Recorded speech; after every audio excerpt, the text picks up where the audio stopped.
सुप्रभात प्यारे बच्चों। हिंदी की कक्षा में आप सभी का स्वागत है।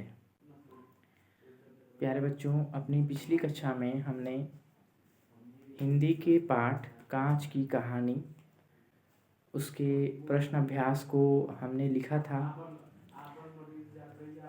कांच की कहानी नामक जो पाठ है उसको हमने अपनी पिछली कक्षा में ही पढ़ लिया है, उसके मौखिक प्रश्नों को भी समझ लिया है।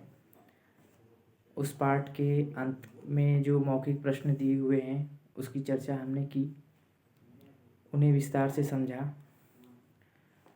उसके बाद हमने जो लिखित प्रश्न हैं उनको भी लिखा और उसके उत्तर को जाना। पाठ के अंतर्गत आने वाले जो कठिन शब्द हैं, जो शब्दार्थ हैं, उन्हें भी हमने चर्चा की, उनकी चर्चा की, उन्हें लिखा। और जो मुहावरे, लोकोक्तियाँ हैं या फिर जो भी कठिन शब्द जो पाठ में आए हैं उसको हमने समझ लिया है, उन्हें लिख भी लिया है। लिखित प्रश्न में जो 3 मुख्य लिखित प्रश्न थे उनके उत्तर को हमने जाना पिछली कक्षा में, उन्हें लिखा। उसी क्रम में प्यारे बच्चों, आज हम पाठ के अभ्यास की श्रृंखला को आगे बढ़ाते हुए जो अगला प्रश्न है जिसमें सही उत्तर के सामने सही का निशान लगाओ, यह हमारा अगला प्रश्न है, तो उसे आज हम करेंगे। तो जो सबसे पहला प्रश्न उसमें है वह यह कहता है कि माँ ने बाजार से क्या खरीदा। इसमें आपको 3 विकल्प दिए गए हैं इस प्रश्न में। उन तीनों विकल्पों में से आपको जो सही उत्तर है उसका चुनाव करना है। तो पहला जो प्रश्न है, माँ ने बाजार से क्या खरीदा, तो इसमें जो विकल्प है कांच का मर्तबान, यह विकल्प सही है। इसके सामने हम सही का निशान लगाएंगे। तो सही उत्तर क्या है, कौन सा विकल्प इसमें सही है? कांच का मर्तबान।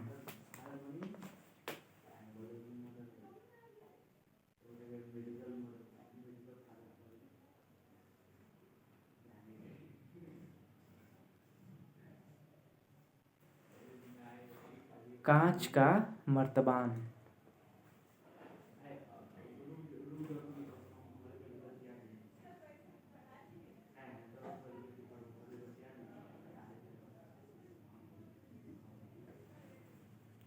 मर्तबान का अर्थ हमने आपको समझाया था। मर्तबान का मतलब होता है जार, ठीक है।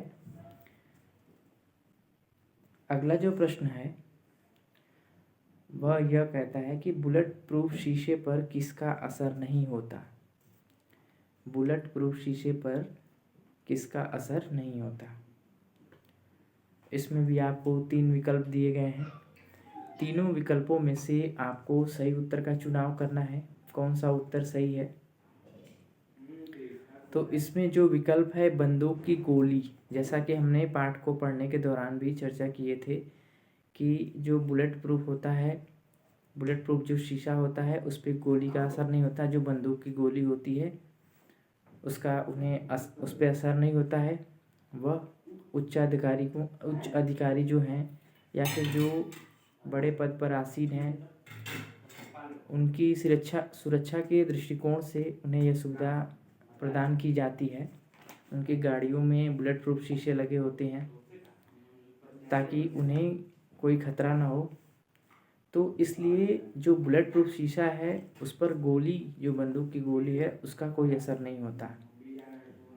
तो इसमें जो विकल्प है, जो सही विकल्प है, वह है बंदूक की गोली। बंदूक की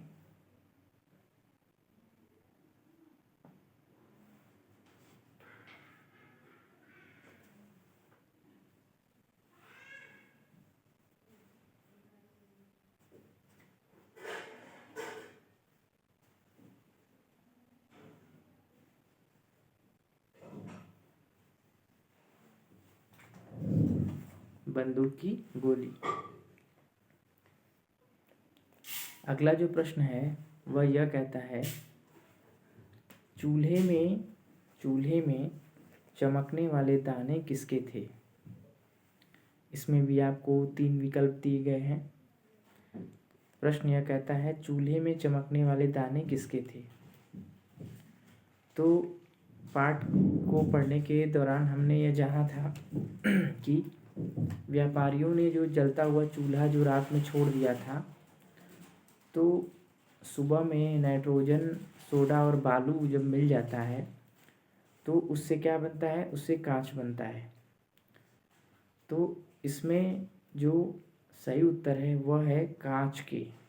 ठीक है, चूल्हे में चमकने वाले दाने किसके थे, तो कांच के थे।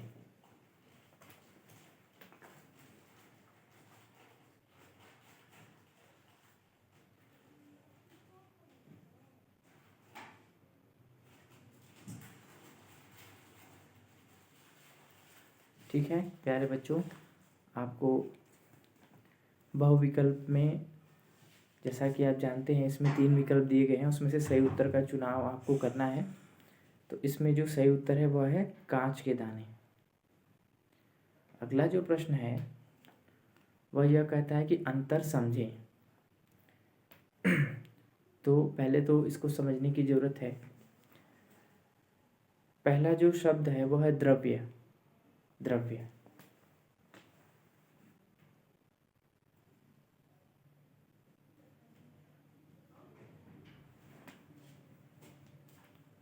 प्यारे बच्चों, द्रव्य और द्रव, दूसरा जो शब्द है वह है द्रव।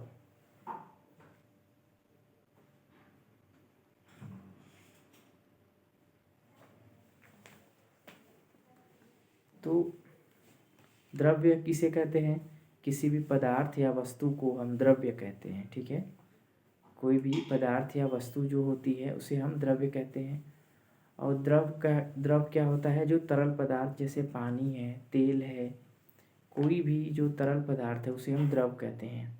अभी इसका वाक्य प्रयोग करेंगे तो आपको यह अच्छे तरीके से समझ में आ जाएगा कि किस प्रकार इनका वाक्य प्रयोग होता है, कहाँ पर हम द्रव्य लिखते हैं और कहाँ पर द्रव लिखते हैं। तो सबसे पहले यह जानने की जरूरत आवश्यकता है कि द्रव्य मतलब होता है पदार्थ या वस्तु।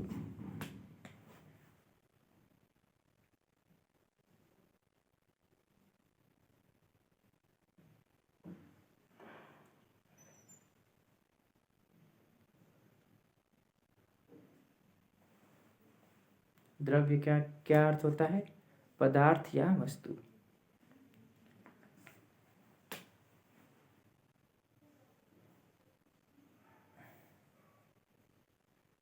और जो शब्द है द्रव, द्रव का अर्थ होता है तरल पदार्थ।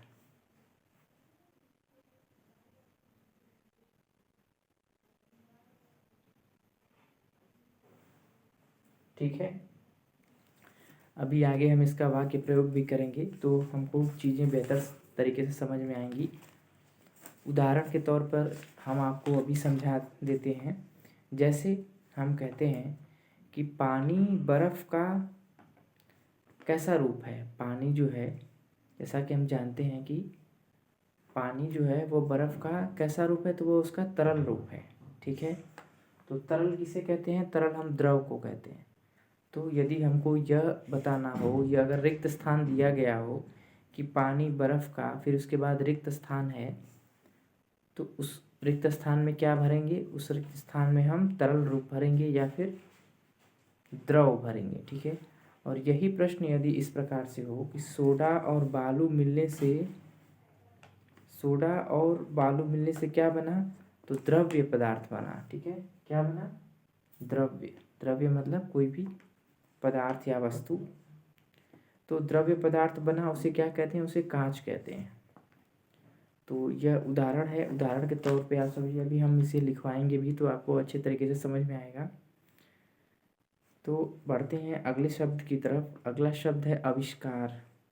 जैसे आविष्कार और खोज में क्या अंतर है। पहला जो शब्द है आविष्कार और दूसरा खोज, दोनों में क्या अंतर है, उनका वाक्य प्रयोग किस प्रकार से होता है।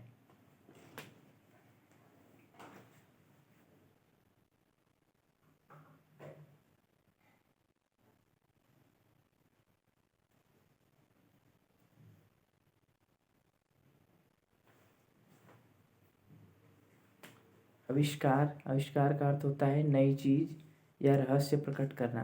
जैसे हमारी आवश्यकताएं होती हैं, जैसे एडिसन ने और भी बहुत सारे जो वैज्ञानिक हैं उन्होंने विभिन्न विभिन्न प्रकार के जो सामान हैं उनकी खोज की गई। आविष्कार क्या होता है? खोज मतलब होता है ढूंढना या पता लगाना, ठीक है। और आविष्कार क्या होता है? जब कोई नई चीज़ या कोई रहस्य प्रकट किया जाता है तो उसे आविष्कार कहते हैं। जैसे हम कह सकते हैं उदाहरण के तौर पे कि कोलंबस ने अमेरिका की खोज की, वहाँ पर हम आविष्कार नहीं लिख सकते।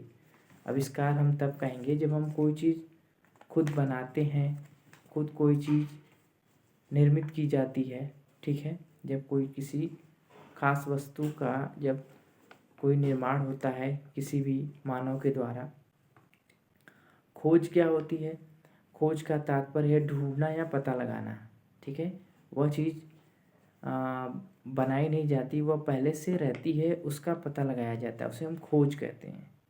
जैसे यदि आपके सामने अगर दो उदाहरण रखे जाएं कि कोलंबस ने अमेरिका की, फिर उसके बाद रिक्त स्थान है, तो वहाँ आप क्या भरेंगे?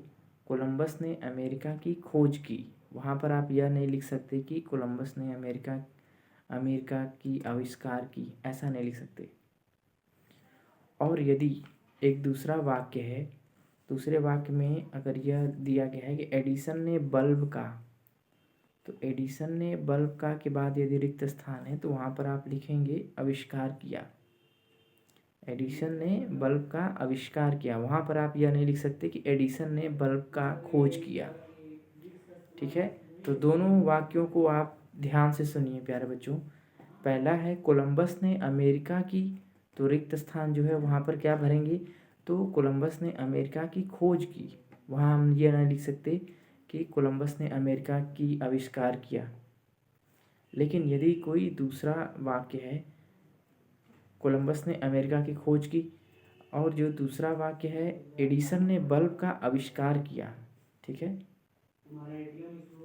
तो पहले इसका अर्थ हम जानते हैं। आविष्कार मतलब नई चीज या रहस्य प्रकट करना।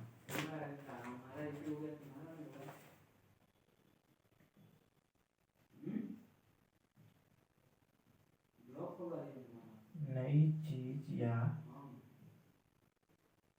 रहस्य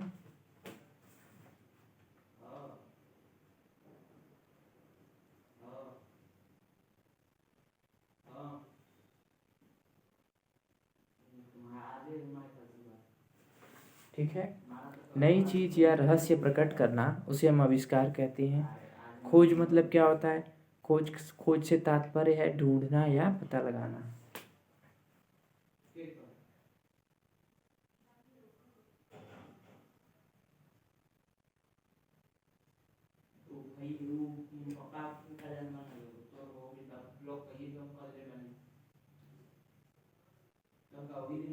ढूंढना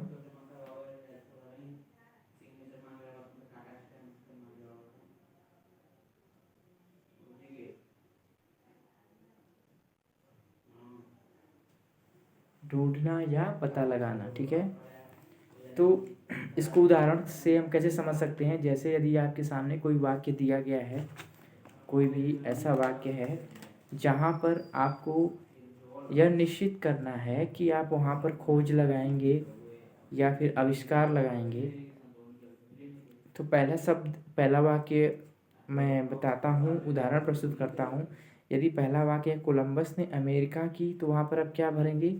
तो खोज की। वहाँ आप यह नहीं लिख सकते कि कोलंबस ने अमेरिका का आविष्कार किया, क्योंकि अमेरिका कोई नई चीज़ तो है नहीं, वो तो पहले से है, उसकी बस खोज की थी कोलंबस ने। लेकिन बल्ब क्या है? बल्ब सर्वप्रथम जब सबसे पहले बल्ब का जो आविष्कार हुआ था, उसको एडिसन ने उसका आविष्कार किया, उसको सबके सामने प्रस्तुत किया, उसकी उपयोगिता को बतलाया, ठीक है। तो यह उम्मीद करता हूँ कि आप इसमें अंतर समझ पा रहे होंगे। तो इसको हम उदाहरण से एक बार समझ लेते हैं। तो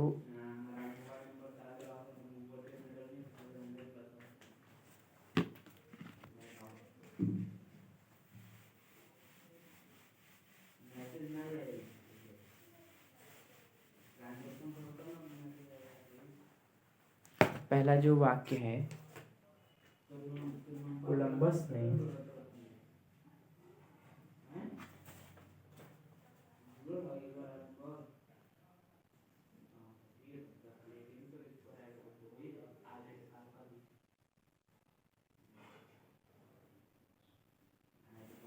कोलंबस ने अमेरिका की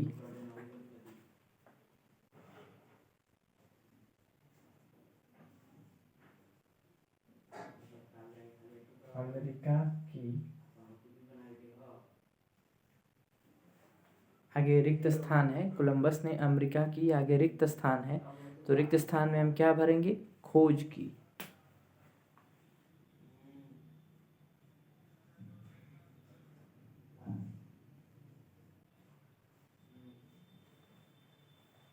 और यदि एक दूसरा उदाहरण हम लेते हैं, एडिसन ने बल्ब का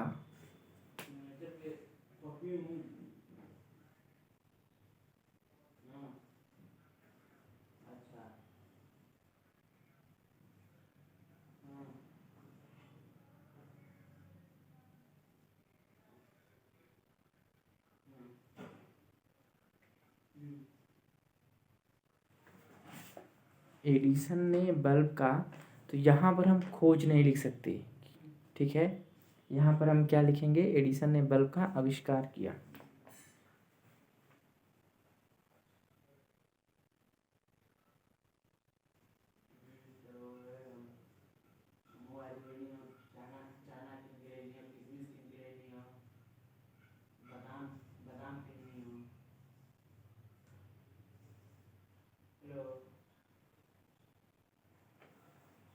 ठीक है, समझ में आ रहा है आपको? खोज और आविष्कार में क्या अंतर है, उनका वाक्य प्रयोग में उनका प्रयोग किस प्रकार से होता है, इसे आप ध्यान से समझिएगा, ठीक है। अगला जो शब्द है वह है दर्पण और शीशा, ठीक है। दर्पण किसे कहते हैं? दर्पण आईना जो होता है जिसमें हम चेहरा देखते हैं, वह दर्पण कहलाता है। और शीशा मतलब कांच, ठीक है। कांच का उपयोग कहीं पर भी हो सकता है, दरवाज़ों में, खिड़कियों में, ठीक है, कार में, बसों में। तो वह आईना या दर्पण नहीं कहा जा सकता। आईना या दर्पण जो होता है वो अलग चीज़ है जिसमें हम अपना चेहरा देखते हैं। और जो शीशा है, शीशा कहीं पे भी लगा हो सकता है, उसकी उपयोगिता अलग है। शीशा का मतलब, शीशा से तात्पर्य कांच से है। दर्पण यदि बोल दिया जाए शब्द दर्पण, दर्पण का मतलब होता है आईना जिसमें हम अपना चेहरा देखते हैं।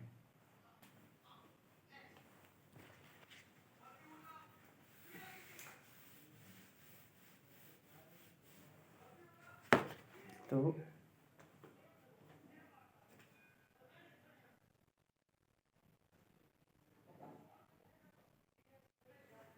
दर्पण का क्या अर्थ होता है? दर्पण मतलब आईना। दर्पण को हम, वह हालांकि बना होता है कांच से ही, लेकिन उसका जो वाक्य प्रयोग है, उसका जो अर्थ है वह अलग है, ठीक है।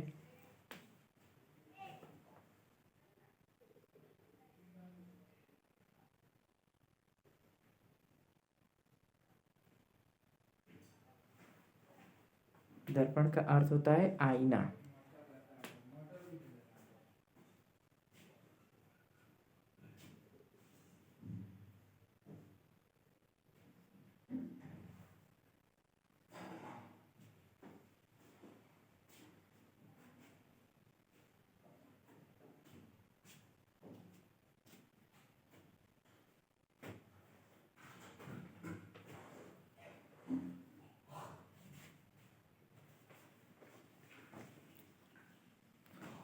ठीक है, आप समझ पा रहे हैं? दर्पण का अर्थ होता है आईना, और शीशा जो होता है वह कांच को कहते हैं।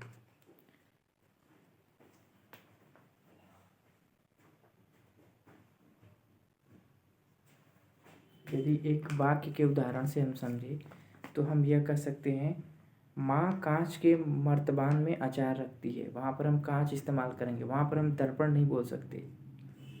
और यदि हम बोले कि वह दर्पण में अपनी छवि निहार रहा था, वह दर्पण में अपनी छवि निहार रहा था, यानी खुद को देख रहा था।